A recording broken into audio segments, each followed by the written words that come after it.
You're reading this right now, sitting in a chair, maybe holding your phone, maybe sipping coffee.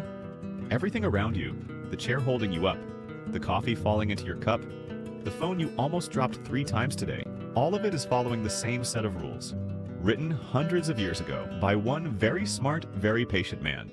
Welcome to classical mechanics. Now, mechanics sounds like something a guy in overalls fixes under your car. And honestly, not that far off. Mechanics is just the study of how things move. And classical just means this is the original stuff. The foundation, the rules that work for everything you can see, touch, and throw across the room. A ball rolling down a hill? Classical mechanics. A bridge holding up 10,000 cars? Classical mechanics.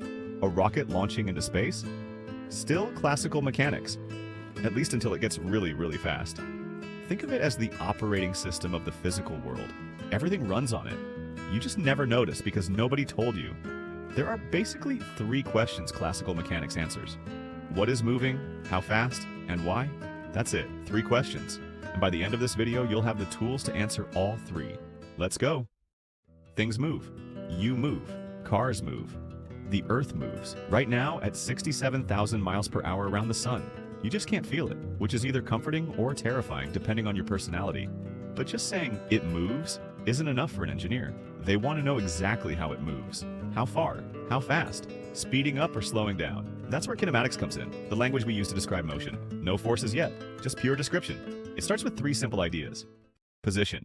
Where is the thing? You're here. The ball is there. Your keys? That's a different problem. Velocity. How fast is the position changing and in which direction? Speed tells you how fast. Velocity tells you how fast and where you're going.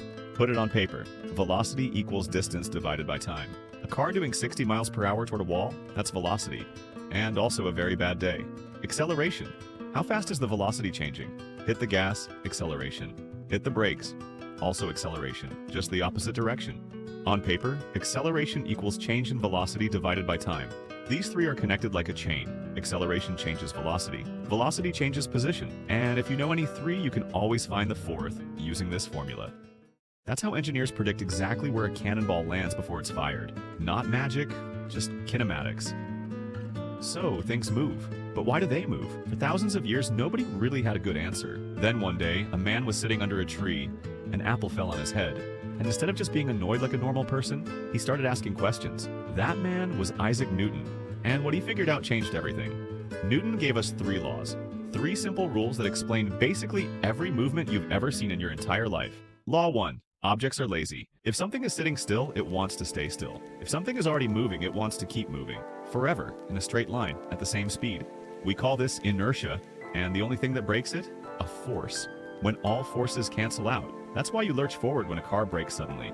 Your body had a plan, and the seatbelt had other ideas. Law 2. Want to move something? Apply a force. Force equals mass times acceleration. How much force you need depends on how heavy the thing is. Pushing a shopping cart? Easy. Pushing a shopping cart full of bricks? Now you're working. Law 3. Every action has an equal and opposite reaction. You push the wall pushes you back. Exactly as hard. Every single time. This is why rockets work. The engine pushes gas down, the rocket goes up. No ground needed, no magic. Just Newton, 3 laws, written in the 1600s. Still running the universe today. Right now, the Earth is pulling you toward its center with everything it's got. And you're pulling it back. Yes, you. Every single object in the universe with mass pulls on every other object with mass. Newton put it on paper with the law of universal gravitation. Bigger mass, bigger pull. More distance, weaker pull. But it doesn't get weaker slowly. Gravity drops by the square of the distance. Double the distance, gravity becomes 4 times weaker. This is the inverse square law. And it's why astronauts feel weightless even though they're only a few hundred miles above Earth. Quick thing people always get wrong. Mass is how much stuff is in you. Weight is gravity pulling on that stuff. Weight equals mass times gravitational acceleration. On the moon, you'd weigh 83% less. Same body, same atoms, just a smaller pull.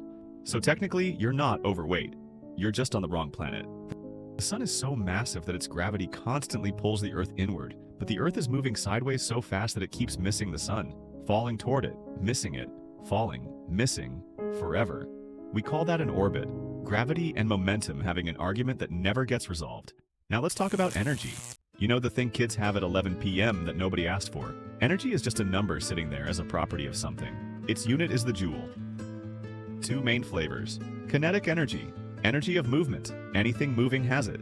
On paper equals half times mass times velocity squared. The faster something moves, the more energy it carries. A lot more. Potential energy, stored energy, waiting to happen. Hold a ball above the ground. Equals mass times gravity times height. The higher you hold it, the more stored energy. Let it go. That stored energy converts instantly into kinetic energy on the way down. Now, work. Work is force applied over a distance. Ever tried lifting a weight too heavy for you? Struggled, strained, gave up?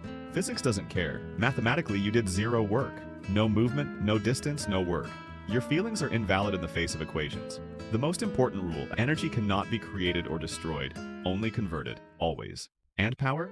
Power is just how fast you're doing that work. Power equals work divided by time. Same job, done faster. More power. Energy, work, power. 3 ideas. 1 chain. What happens when 2 things collide? That's momentum. Momentum equals mass times velocity. A truck doing 5 miles per hour and a tennis ball doing 100 miles per hour. Completely different momenta. The truck wins, every time. But here's the powerful part. Momentum is always conserved. Total momentum before equals total momentum after. Collisions come in 2 flavors. Elastic, objects bounce perfectly. Think billiard balls. Clean, satisfying, no damage. Inelastic, objects crumple, stick, deform. Think car crashes. Not clean, not satisfying. Very expensive. Momentum, always conserved. No exceptions. Everything we talked about was straight lines, but most things in the real world don't move in straight lines. They spin, wheels spin, engines spin, the earth spins. Your head spins after trying to understand your electricity bill. Everything in linear motion has a rotational twin. Velocity becomes angular velocity.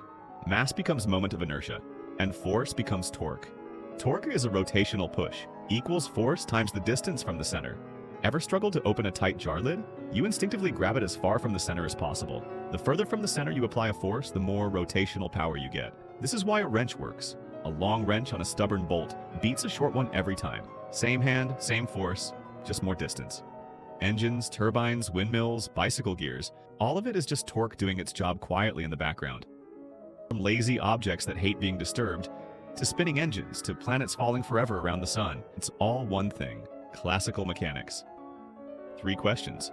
What is moving, how fast, and why? Now you can answer all 3, see? Simple.